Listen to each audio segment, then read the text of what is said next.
So hello everyone and welcome for another edition of Soccer Hub Talks. Thanks for being here with us. We are still waiting a bit for our guest. First of all, before we start, please click on the like button and to see if everything is okay with the audio and the video. And if you have some questions related to today's subject, please feel free to write them in the chat box. Please also include some information about yourselves, such as your job in football and also the country where you are based at.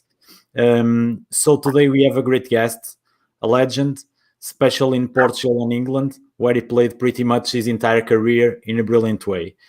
So, e você imprime o contrato, tá bem? Mas se ele está aqui, você não consegue o mail no telefone.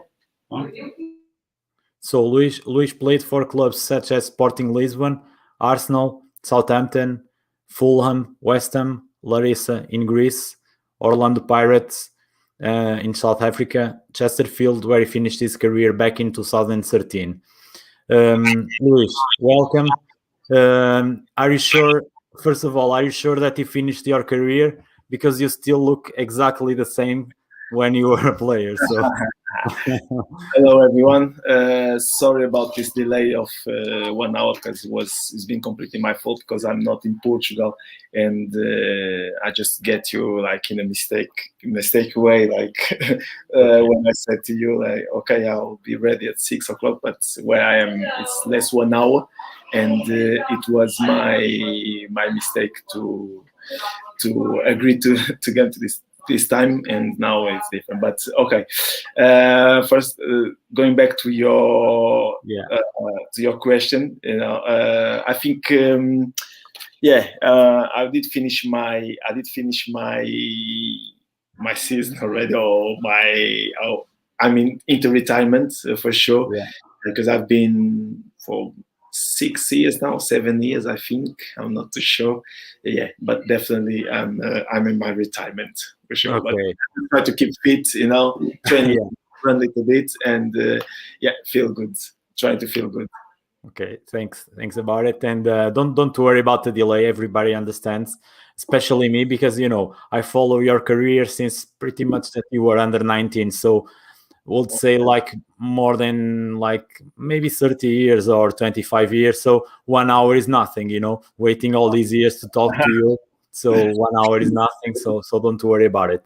So I'll do a small introduction. Okay, Luís. Right. And please, if you agree with me, I believe with the clubs that I said that everything is correct.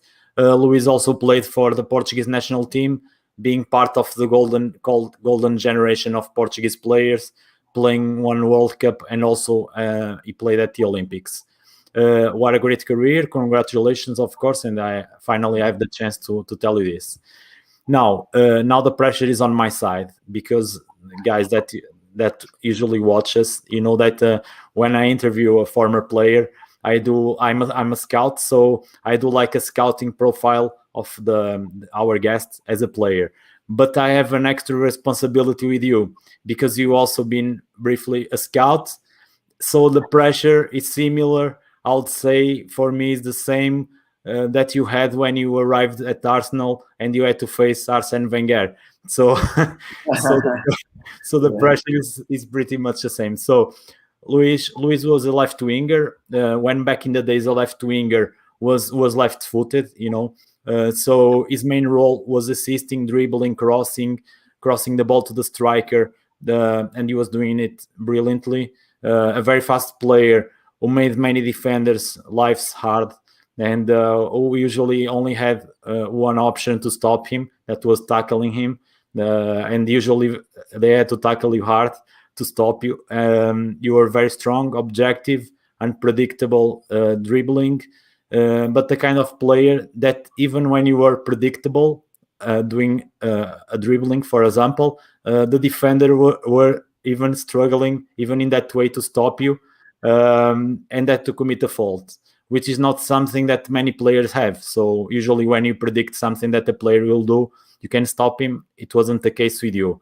Luís, were you sometimes even telling this is a question for you. So were you sometimes even telling the defenders what you were doing, and to make their life apparently easier, but always with the same outcome, and ending up them running after you. I know that always like during the matches you have a chat with your opposition, because you get to play against them so many times, and some stage you know each other, you know the way he likes to defend, you know the way that you like to attack, so it'll be a mix of trying to beat him, and he's trying to block you, to close you down. So this is probably the minus point, like to play in the same league for many years, because you fight the same players for many years. Then it's all, then you need to create different tactics to get through. Well, not always, because you could do the same. Like I said, it's pretty much the same. Like if you are scoring a penalty and you tell the goalkeeper you are going to shoot that side, and if you shoot well, he doesn't have a chance. So it was pretty much the same. So I guess, you know, or if you tell him, but if you hit a clean shot, then okay. Yeah, exactly. So pretty much all the, of course, not all the time you were successful, but most of the times. So Luís also had a great crossing, which at the time was crucial, as the strikers were the top goal scorers, and in most of the cases, the strikers at the time had a bit of lack of technical skills, so they have to leave that part to the wingers. So in summary, the wingers were not players that usually would score many goals like today, that you can see the top goal scorers usually, since we'll say, let's say, since Messi and Ronaldo came, to play, the wingers are the top goal scorers. So it's even more impressive that you managed to score 21 goals in a single season when you were playing for Fulham. Yeah, but that season, let me remind you, that season I played as a striker, Okay, yeah, but you are a winger from But anyway, yeah, definitely. But that season I played as a striker. That one and the following season was 2001, 2002. I think I had two or three seasons as a striker. Okay. Then all the rest was as a winger until I'm over 30. Then I start playing inside. Yeah, but anyway, you have there it's there 21 goals in a season. It's quite impressive, even for a striker.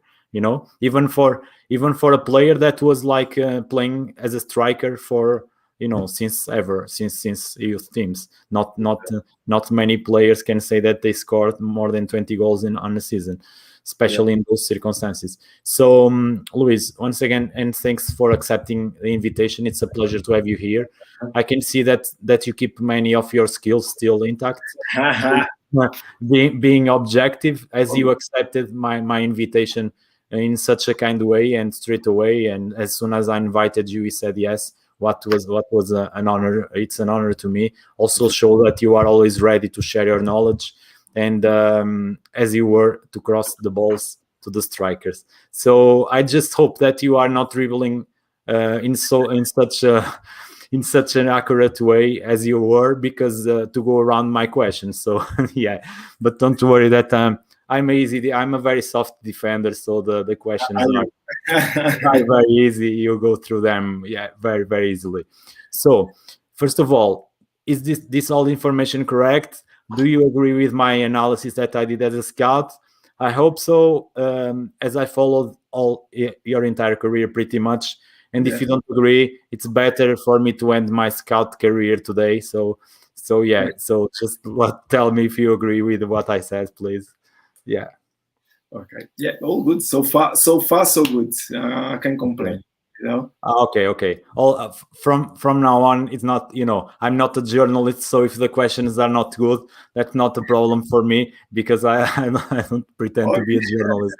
So the hard part, it's gone. So far it's okay. So I cannot complain. Oh, that's great. Coming from you, that's great. Thank you so much. So before we start, so can you share with us what are you up to? If everything is okay with you, just if it's all good with you, and especially in this situation that we are all facing, everything is okay. We can see by your face that everything is pretty much okay. Yeah. So for now, since I stopped playing football, since I entered to retirement, I've been coaching. So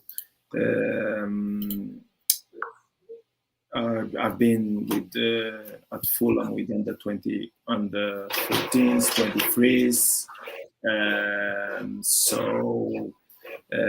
Then moved back to Portugal. I've been a Sporting Lisbon with under 23s now, and then become head coach of under 19s. Yeah. So now, and then after I went to Arsenal scouting. Yeah. Then after, sorry about the noise because I'm printing something, so that's why. Okay, it's okay. After Arsenal scouting, I did move to Portimonense under 23s. So after Portimonense under 23s, I moved to Israel, assistant manager at Maccabi Haifa. So it was a different experience. Then after, I moved to Everton, assistant manager at Everton. So now, since we left Everton, we're waiting to get to another project. And we're waiting the moment. Of course. So that's great. That's also a great career as a coach. But we are going to talk about it a bit later on in this conversation. So let's start from the beginning in your football career. So how did all started, in terms of football for you? And how did you end up to play in the Premier League? And also, if you want to share with us, did you ever did you have any idol when you were a young boy? That I started in a very small club back in Portugal, Club Entela. It's close to my house. Then after that, I had futsal. Then from futsal I went to 11-a-side. Then after that, I moved to Sporting Lisbon. I went for trials at Sporting Lisbon with 11 years old. Then managed to stay to them to keep an eye on me. So I signed for them. Then after that, I did move to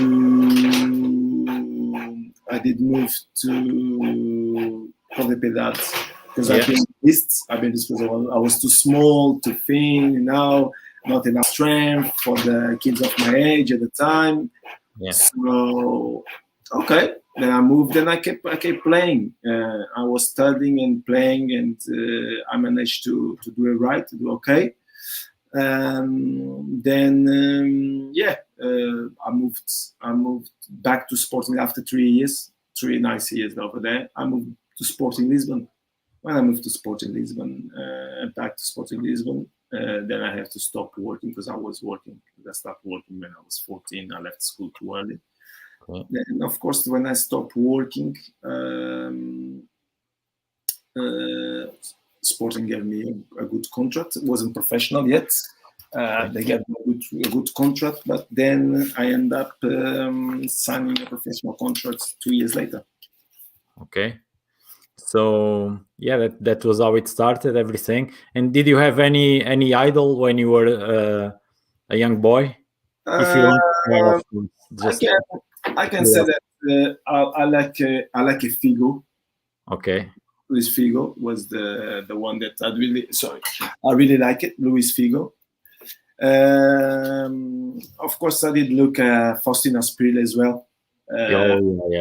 He's someone that I really like it, So pretty much were them two, that I really like it. Okay. So let's go with Asprilla because Figo, you had a chance to play along with him, and you are friends. So Faustino Asprilla is, and also I remember that I followed. Sorry to interrupt. I remember that in 91. I remember that I followed Portugal under 20s when they become world champion under 20s in Lisbon. I followed them where they were training and doing all the preparation. I did follow them all over. So because Figo was there. There was another player that was there that was patient. I didn't like him. Yeah. So more or less was the players from Sporting Lisbon, because were the ones that I knew, and because I've been a Sporting Lisbon before and they were there.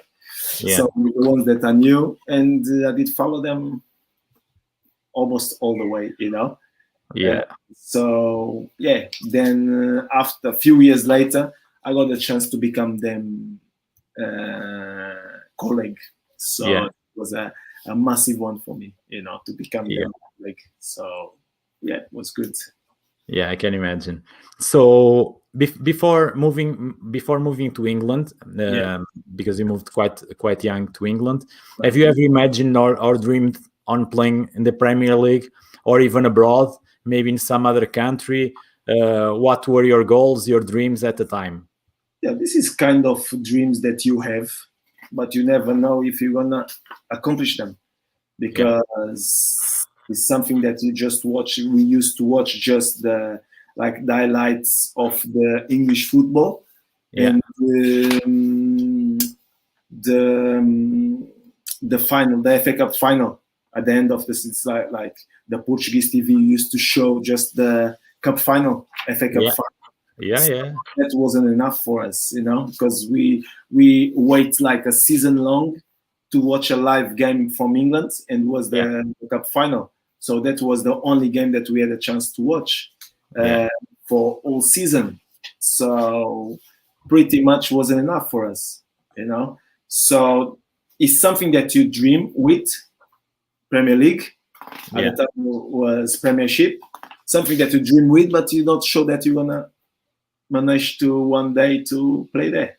So I managed to do it in '97, or to break through that barrier. A few Portuguese players been there by the time I got there, like Domingues, Paulo Alves, Paulo Futre, Dani. I think that was the 4 Portuguese players that were there before me. Porfinho as well. And then a few years later, I managed to break through and to a very special club that was Arsenal. So it was really, really, really, really good for me. I really enjoy it. So So it's a case to say that you joined two things, like that you could play on a league instead of waiting 1 year to watch a match. You could be there actually participating in the matches, and you could also live in London. That to live in London, pretty much to live in the center, you need to be a football player, because it's quite expensive. London is quite expensive, Yeah. But, to be honest, it's something that you dream with. And at the time, you don't think about that, You don't think about it's gonna be pretty expensive or so. You just dream like, okay, it's Arsenal. Then let's move on. I talk about Arsenal because at the time it was Arsenal, of course. So, So I just dreamed to play in England, Premier League, Premiership. Then let me give my maximum to be here. But if you ask me, do you think you're gonna be there like I stayed 16 years, because got 15 years playing. I had 14 years in the Premiership plus 1 year on the Championship. If you say to me, do you believe you're gonna play there for all those years? I'll say no. I don't think I will be in England for all those years. But to be honest, I stayed there for plus another years that I went to Greece for 6 months, South Africa 6 months, but all of them still like that. I managed to stay in England, keep my place in England. Then I consider myself, because all my kids born in England and all that. So half British, half Portuguese, because half of my career was in England. Okay, so I can see that. You, of course, you are from far, better player than me, better scout, and better journalist because you are guessing my question. So I was gonna I was, because I was gonna ask you that. Yeah. to be honest, I was in a scouting site. I was on a scouting site Yeah. for 3 years. Yeah. I was in a scouting site for 3 years. I enjoy myself. Yeah. I think I did a reasonable job for Arsenal there.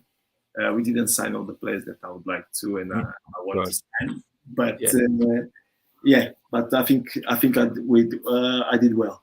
I did well for Arsenal. So, but of course, that was for sure. Yeah. They never signed all the players that you recommend, but doesn't mean that we don't do our job properly. Many times, it's not our decision. So, can you share a bit with us also how it was your adaptation to England when you arrived, especially to London? Because London is one. England, of course, it's one thing. London, is like a completely different place. It seems like a different country inside. I had a chance. I lived also 5 years in London, so it's completely different. How was your adaptation? You know what's London is like? Yeah, exactly. Yeah, so it was like to start with different. It was different, but then after you just get to understand how it is in England. You know? So I did start first of all adaptation that first of all was the language, the language. Did you speak already? Were you speaking already English or not? No, it was like good morning, good afternoon, see you tomorrow, stuff like that. No, the basic one. Yeah. Then after, like I had a teacher. Yeah. I had a teacher for 6 months. I think I had a teacher for 6 months. And then after the teacher for 6 months, I had to start like managing myself around that, like how I'm gonna do, how I'm gonna survive, how I'm gonna do things, So it was pretty much that difficult, but I managed. You made it, and now it's perfect, So when after arriving to England, so your adaptation was quite easy, but have you ever thought at some point of going to play on another country, or you said to yourself that you'd like to stay many years like you stayed and build a successful career in England, or you just took it day by day, or in this case season by season basis? How did you? It was like season by season. That's why I said to you before. I don't know if you said to me like, okay, you're gonna spend 18 years in England. What? I don't know.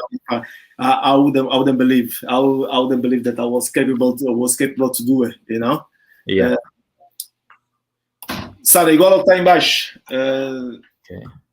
So so it was like that, pretty much. So do clube, faz igual a ela. Of course. So you joined one of the biggest clubs, if not the biggest at the time, not only in England, for sure the biggest still for to my great friend Charlie, who I say. Sorry. Which club is that? Arsenal. No, okay. Your friend Charlie is Arsenal support as well. Yeah, I'm always picking on him, but that's another story. But at the time when you were playing for Arsenal, I couldn't pick on him for sure. So, but now I can a bit. But I just it was Arsenal is still and it will always be one of the biggest clubs in the world. Nobody have a doubt about it. But at the time was even more. Time wasn't so big, because Arsenal didn't have win the league for a few years. Then they were looking to change things, turn things around. So at the time when I joined Arsenal was like a big name, club with big name. but not like title wise wasn't the best, you know. Yeah. So then from 97, from 97 was a proper revolution, like with Arsene Wenger. Yeah, exactly. Yeah. So when you arrived at Highbury, at the time was Highbury Park. So how did you, as a young player, face the incredible atmosphere there, being in the changing room and training every day, along with players that were and still, and it always will be Arsenal legends such as David Seaman, Lee Dixon, Tony Adams, Patrick Vieira, Emmanuel Petit, David Platt, Mark Overmars, Ian Wright, Dennis Bergkamp, another young player like you, like Nicolas Anelka. So correct. all the squads. So basically, okay. So did you feel nervous?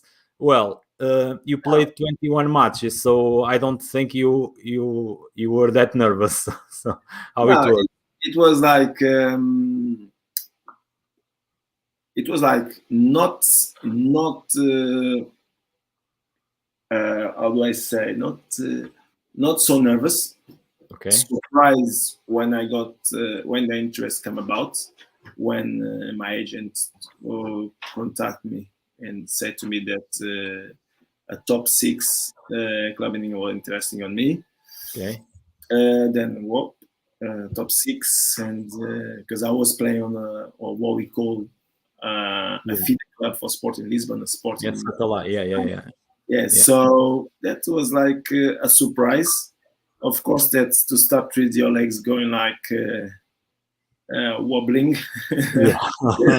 Because you used to see these guys on TV, then suddenly you like gonna join the same changing room. Yeah.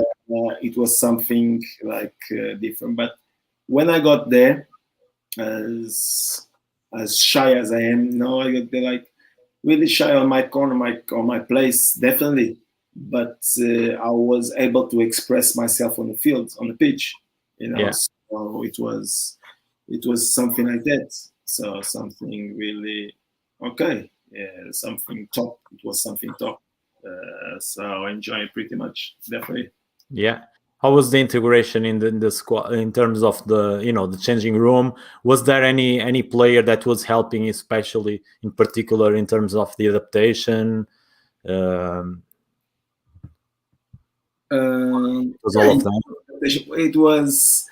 It was good. It was good because all of them like were friendly. Okay. Were helping you out, you know. So that was the main thing. That's what you're looking for when you go to a club. You move to a new club, and is important that people like they wanna help you. Yeah. You feel like okay, you welcome, because if that never happened, then it's quite difficult. If you don't feel like you welcome there, or people like you or something, it's difficult, you know. It's difficult. Yeah. So I think it was really, really, really good. It's really important that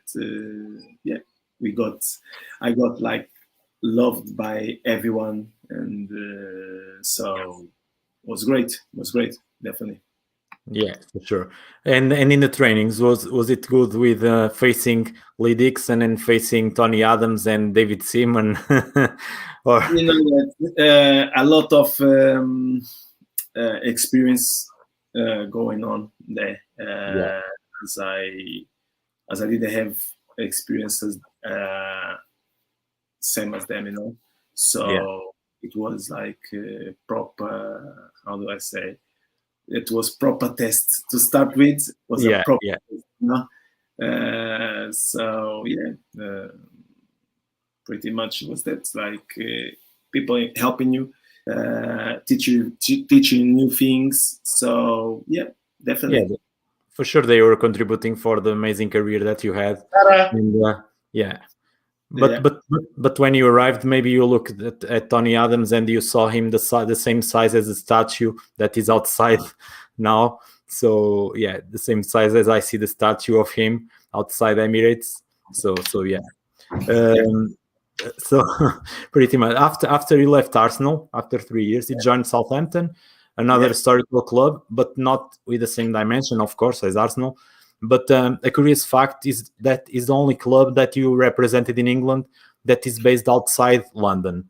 Well, but was yeah, but probably was the one that was reminding you a bit more of home, as you could go for a walk by the sea. No. To be honest, I could go and walk by Thames River. Oh yeah, by the river, but not the sea. Like not the same. Anyway, it's cold anyway, so you wouldn't go in any of them. You will go in any of them. So anyway, it's a big deal. Just to look, just to look at. So that's it. So how it was the move, especially in terms of the mental side for you, because you were coming from Arsenal. And you were not just coming from like a small team. You were coming from Arsenal. How it was on that mental part, and how it was for you, that change. No, to start with, it was good. To start with, it was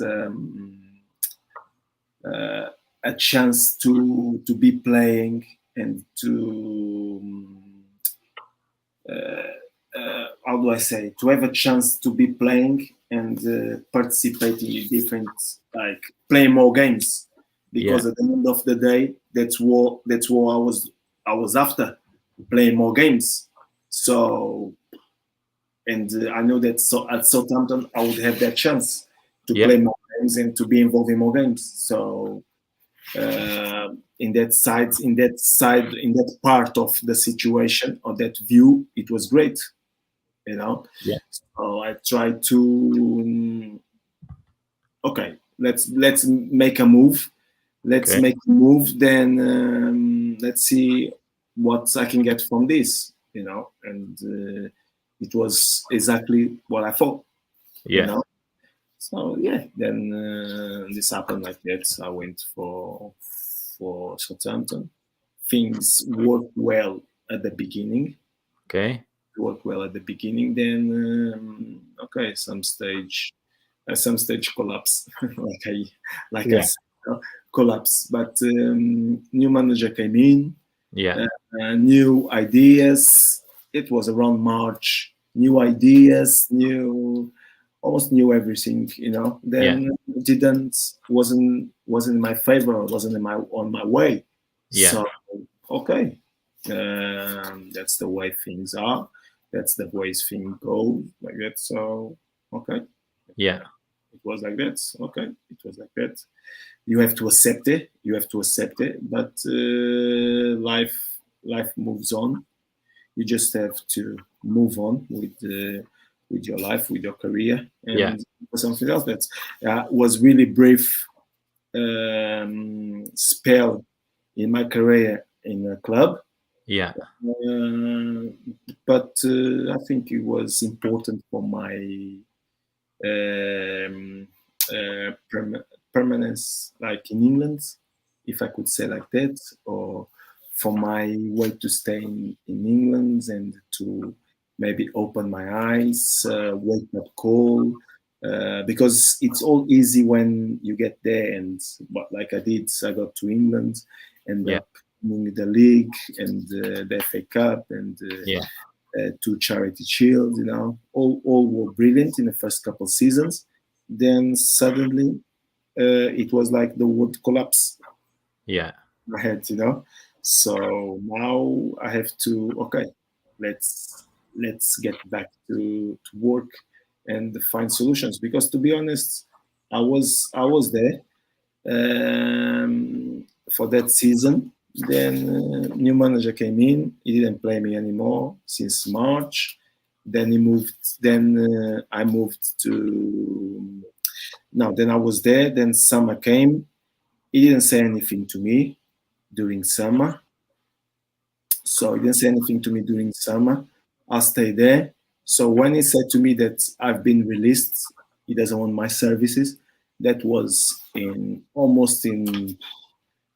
was late July, end of July, and the championship in England a week earlier than the Premiership.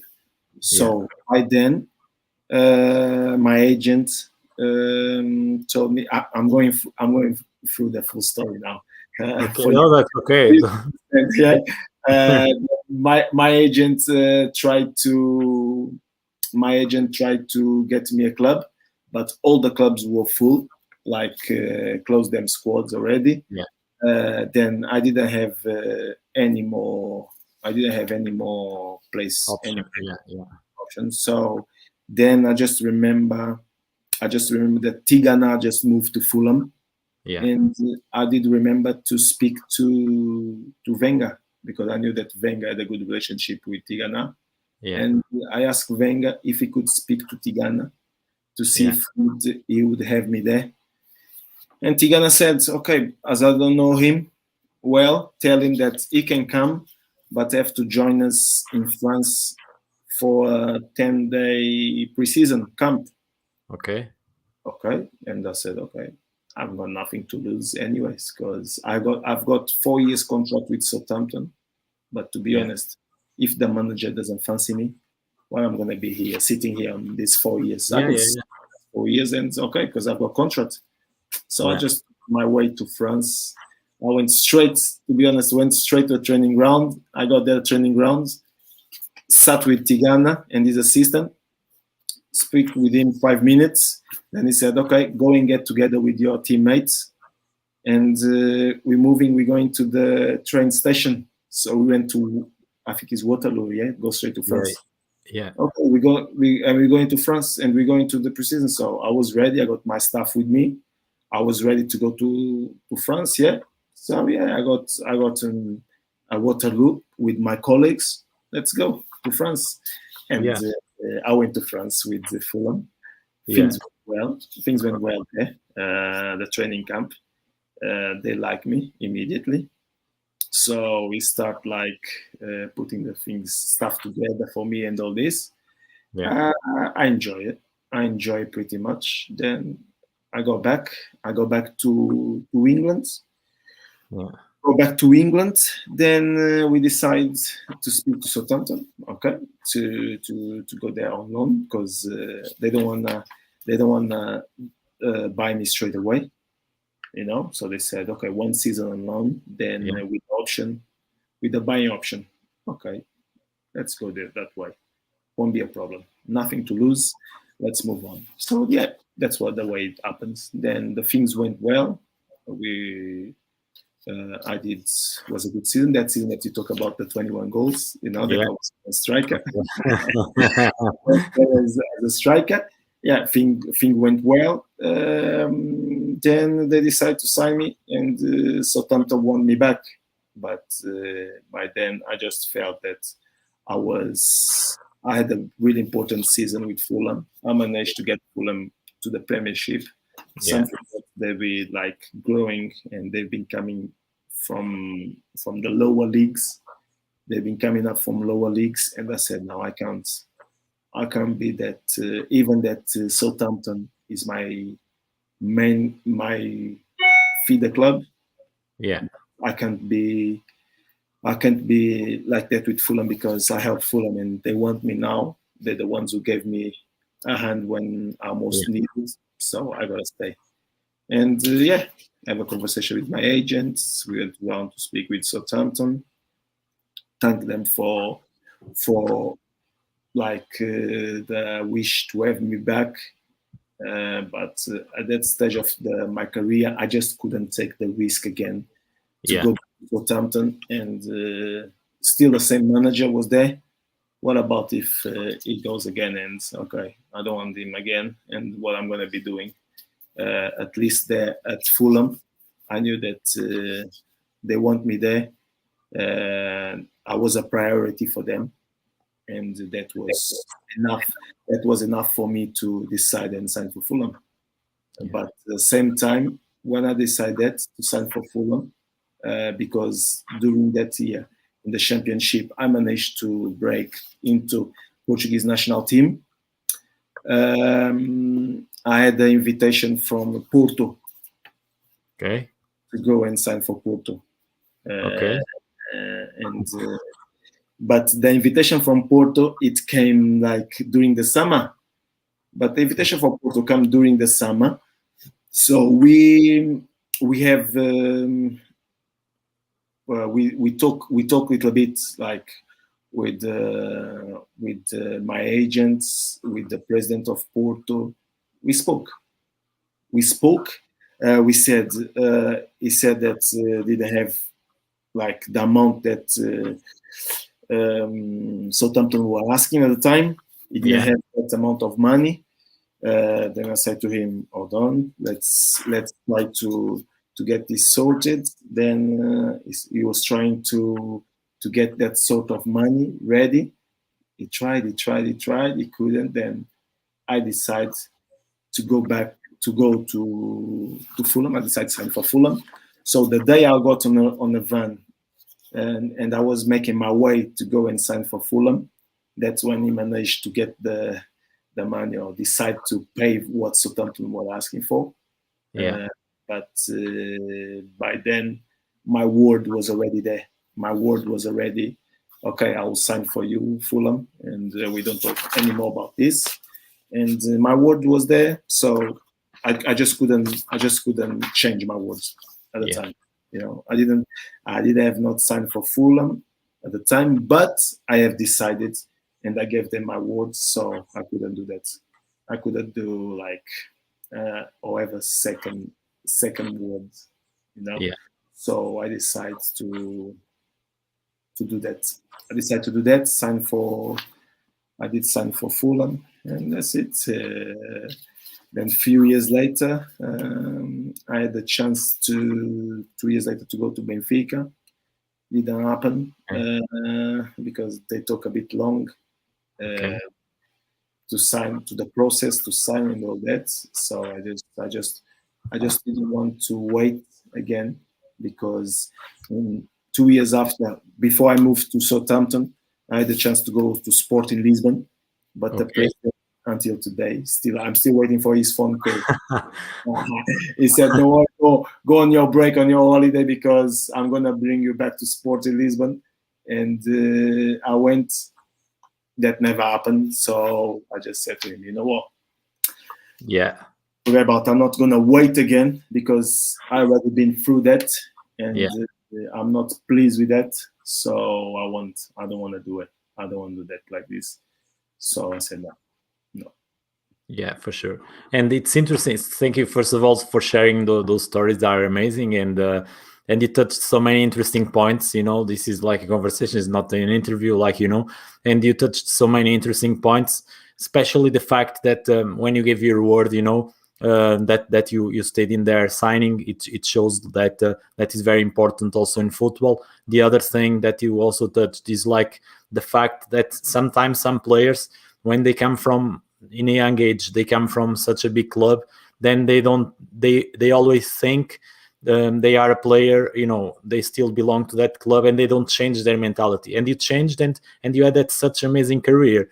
And just to mention one thing, at the time, for example, when you moved to, if I'm correct, when you moved to Southampton, for example, we are talking about a smaller club, but we are talking a club that had Mark Hughes, at Matt Letizia, that was one of a great player, you know, and you know, like fantastic player, James Beattie, I think, and Wayne Bridge.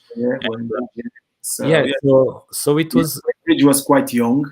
Quite young, yeah. But yeah, we had Letizia, we have Mark Hughes that respect a lot, because everything is done for Manchester United, you know. So you have to respect him like as a legend, you know. So definitely were there a lot of great players, you know. Ripley was there as well. That he won the league with Blackburn Rovers. So definitely that it was like you have to show some respect for those players, those legends, because when I got there, it wasn't that easy, but okay, I managed to survive. Oh yeah, and you survived very well. You know. Yeah, of course. So after, of course, after those that time, so you played also for West Ham after. So you played for West Ham, and for the people that are not so familiar with London, can you explain a bit more the rivalry and the differences between the clubs, and explain how you can be loved and respected by all their fans still until today? It's not easy, you know. It's easy, but I think it's a simple thing that it calls work rate, you know, because my work rate always been towards the team, you know, and to have the things sorted and make sure that I do all my work the way that the supporters were expecting me to, you know, and everything to happen. So I think that was like be loyal to them. Be loyal to them. That's what I always try to always been, not trying, but always been. I try always my best on the field. Never went on like thinking I could have done or I should have done. No, everything I did that was I was capable to. That's what, because of course that we never know our limits, you know. It's that you always trying to find out what's your limits, you know, because you always think that, okay, I know my limits. This is my limits. I can't do anymore. Yeah. But to be honest, it's not like that, you know. Limits, We never gonna find out about our limits because what is our limits? Yeah. No one can say. So I think that was the most important thing, to be respected by all the supporters, even Fulham, West Ham, Arsenal. So I would say that's better than many trophies, you know. That you know that they all respect you. If you ask all the fans from those clubs, they all love you. They all remember you. I think that's better than a trophy, you know. I appreciate that because people like you. I've always been loyal to them. You know, everything I did, you know, try to do. Give my best every time I go on the pitch. So this is kind of loyalty that you could give to them, you know, and that they would never forget. You know, of course, that if you're not loyal to them, they'll be a bit upset with you, because I believe that some of them got a bit annoyed with me when I left. But football is like that. Not always things go the way you'd like to. You, of course, that you like to be somewhere. Then sometimes things happen. Then you gotta do it. But that's the way football is, you know. And people gotta accept that, you know. People got to accept that. Yeah, of course. Sure. We have here Nathan. I don't know if Nathan is still watching. Nathan, you are asking if you can ask something. Of course you can ask. I'm not sure if Luís is gonna answer, but depends on the question. No, of course. If you are still there, just go ahead and just ask. And guys, anyone that is watching, just ask. As you can see, Luís is very easygoing, so just ask things. Make his life hard, because I'm making his life easy. So I'm joking. Did Nathan come already with a question? Yeah. Sorry. What's his question? What is his question? Not yet. The question is not here yet. Let's see if he's gonna ask. I'll let you know. I'll put in here on the screen and you can see. So talking a bit more about your career outside the pitch. You've been like you said, you've been a scout. You've also been a coach. So you had both experiences. It's always good, you know, you become more complete. So you've been a player, scout, and so you have all the perspectives pretty much. So which one fulfills you more, and which one do you see yourself doing it, you know, for longer in the future? Coaching. Myself for sure one day will be a manager. A manager, yeah. Definitely, because I'm studied towards that. I'm working towards that, so that's what I want to be. For sure. So and that's what I'm looking for. Okay, so one question. This one I didn't have in here. I just prepare a few things. So when you will be a manager, will you hire all the players that the scouts are going to recommend you? the ones that I try to sign. Yeah. Well, It's not like that. yeah, it's not like that, of course. I think by the time I'll become a manager, probably, Yeah. probably. I don't know. Depends. Let's see if all of these players still available, or if Yeah. they already finished, if they're already gone. So Yeah. So yeah, I think is the most important. Is that the most Of important? course. Yeah, of course. You manage to do like to have a good like principles, because it's not easy to have good principles in football. Yeah. But I try to, because you're gonna be to your words from the beginning till the end. So I think that is the most important. Yeah, for sure. And one thing that shows that, something that shows that you are respected, also, like we said, by the clubs that you represented as a player, as I mentioned before. And in fact, that is the fact that you've been invited for some of them to work for them after you finish your career. Like you mentioned, also Sporting, Arsenal, Fulham, they invited you to be part of their structures as a coach and a scout. That must mean a lot to you, of course, and it's a reflection of your professionalism. Do you believe that sometimes it's more than only looking at your paycheck and the end of the month as a player? It's also important to leave the doors open with your human side together, with that same professionalism? Yeah, of course. I don't, to be honest, like the paycheck for me will be the less important. Of course, that it matters because it will help you out. Yeah. But to be honest, I think for me is more like the thing to be loyal to the clubs, to be loyal to the players, and to work and deliver always at my best abilities. Yeah. Is the most important for me, is to deliver at my best ability. Yeah. And the proof is there, like I said, otherwise the clubs were not inviting you to be part of the structure, no? If you were not competent. So if you're not a good professional, if Yeah. you don't feel that you leave your skin on the field, then of course. Yeah, exactly. So also during your career, you had great. We are almost finishing. Okay, I'm almost letting you go. Make sure that you give a chance to people to to have a few questions. Yeah, if they ask, people are shy to ask questions. So I don't know. You are intimidating people, but don't be, guys. As you said before, going. No, I'm joking. Maybe people will ask after, or maybe people watch after also. So you had also great coaches such as Arsene Wenger, Glenn Hoddle, John Tigana, Chris Coleman, Scolari, Professor Josualdo Ferreira, just to mention some of them.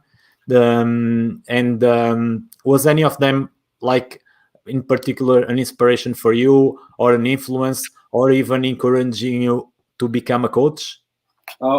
I would say to you that I had, as a manager and coaches, I'm gonna name to you all of them. Okay.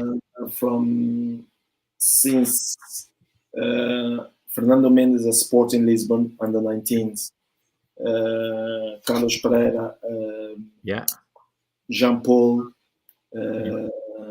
Arsene Wenger. That I'm going through different scales now. Arsene Wenger. Then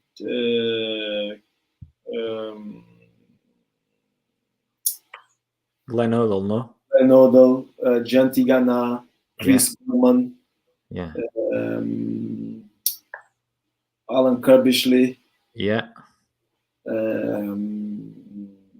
Who else? Alan Kirbishley, Zola, Gianfranco Zola. Steve Clark, Gianfranco. Steve Clark, the manager of Scotland.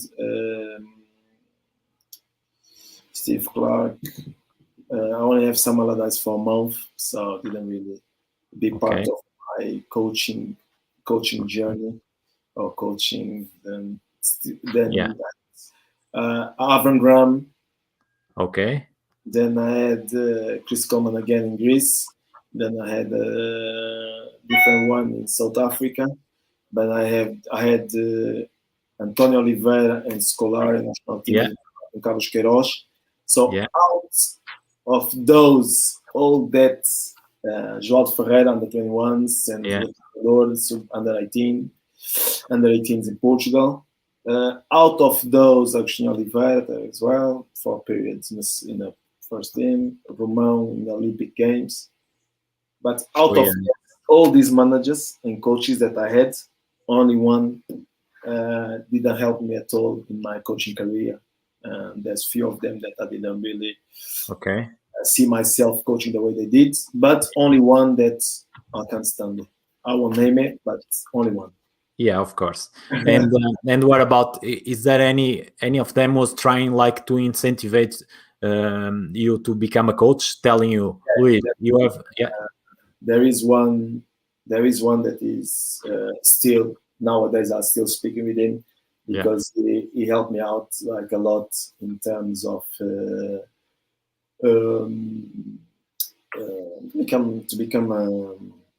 become a coach and manager, and that is and mental coach as well. That is Avram Graham. Avram Graham is such a nice mental coach, and I did learn a lot with him when we were West Ham when he was there. Yeah, and he helped me out already in a couple of situations, So this is definitely Wenger as well. He had like a good brain as well for the coaching side, for the managing side. Steve Clark, I love the way he coaches as well. I did learn a lot from him as well. Zola, I like the way he remained calm and he passes or contagious you with confidence, the way he manage. Chris Coleman is more okay, this is gonna happen. He's like a volcano, Yeah. Tigana was a character, Yeah.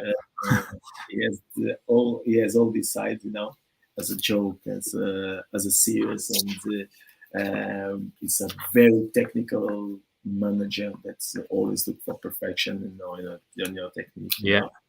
Steve Clark, the way he coaches and all that is the methods. I think I'm talking about Steve Clark twice, but definitely really good.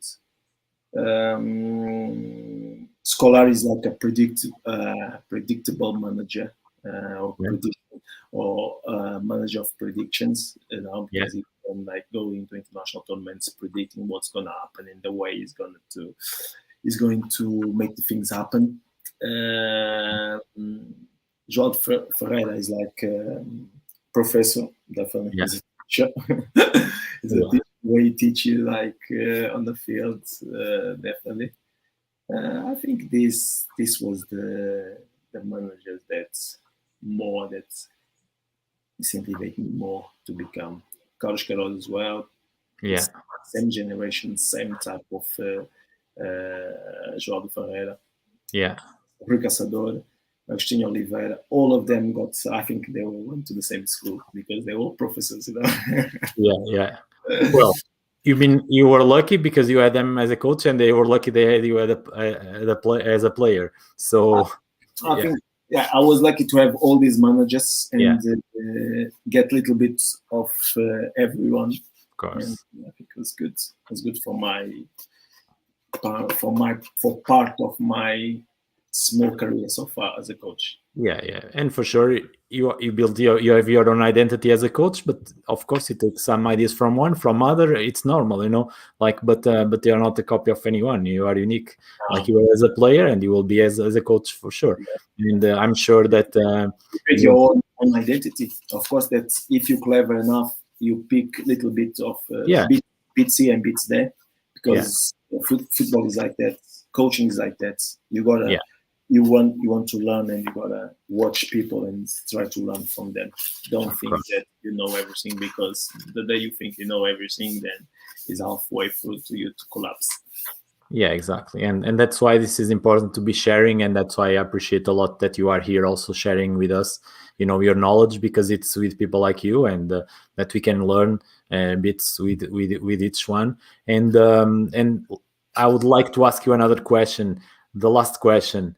It's because you've been a scout, you've been in that part, so you also understand that part. Do you see yourself, sometimes I ask this to some coaches, do you see that in the future? Because as you know, scouting is not people don't see scouting the importance that it actually has. Like in football, I'll see more in the American sports. They know exactly the importance that scouts have. But in football, not yet. But I think in future it will happen. But do you see that, for instance, like you have now on a technical team, you also have like analysts to analyze the opponent. Do you think it makes any sense to you to have also a scout that because you will be, a coach's life is like you change from club to club, you never stay, well, apart from some Arsene Wenger was one of them, but it's an exception.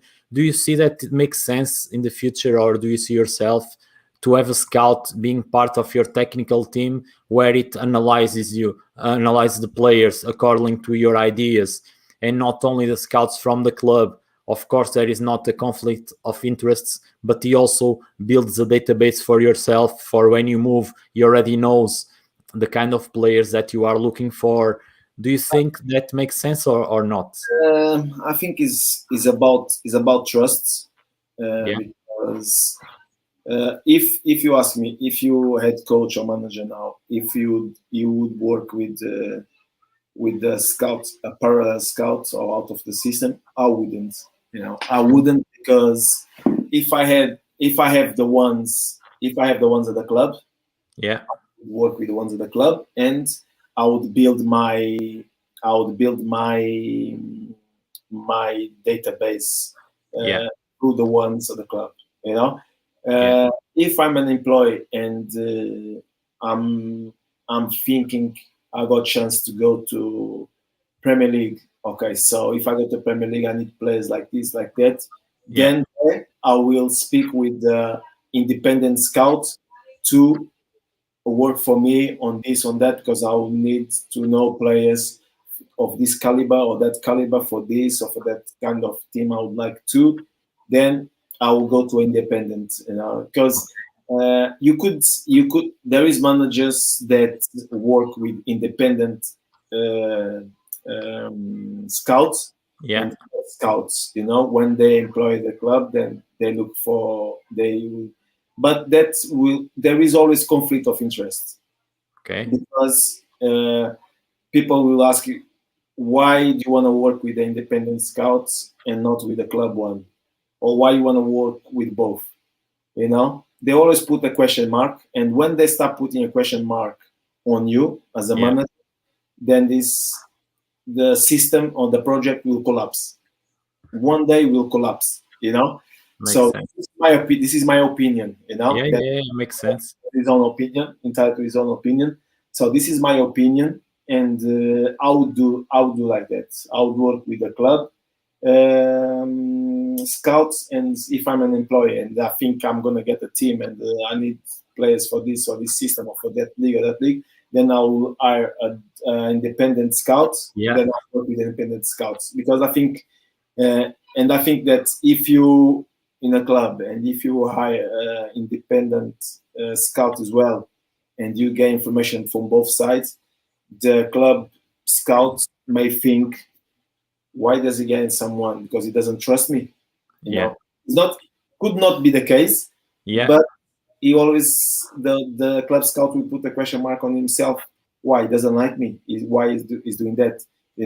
And when you're working with people and there is no trust or there is question marks out of it, Yeah. the thing will collapse for sure. Yeah, makes all sense. But I would say, of course, more in a way that that you could reach different markets. That the club, for example, a specific market, or not analyzing the same players. So a different market, for instance, or for example, to build only for yourself. I don't want to say to me, because as I said, could be for thousands of reasons, But if people don't want to understand, or create things in their heads, then you could come with all the reasons, but they don't see like that. That's true. That's true. Because you could say, okay, for different markets, okay. Then he's going to say, but why? Yeah. Is he? For many reasons, they will create stuff and things will collapse, and people will start putting question marks and won't be good. Yeah, makes all sense, and unfortunately, still like that, But you never know if it's gonna change in the future. But that's a very interesting point of view, and thank you for sharing. So I'm gonna let you go, Luís. Thank you so much for sharing your ideas, your stories, your experiences, vision with us. No questions. There is no questions. No, not yet.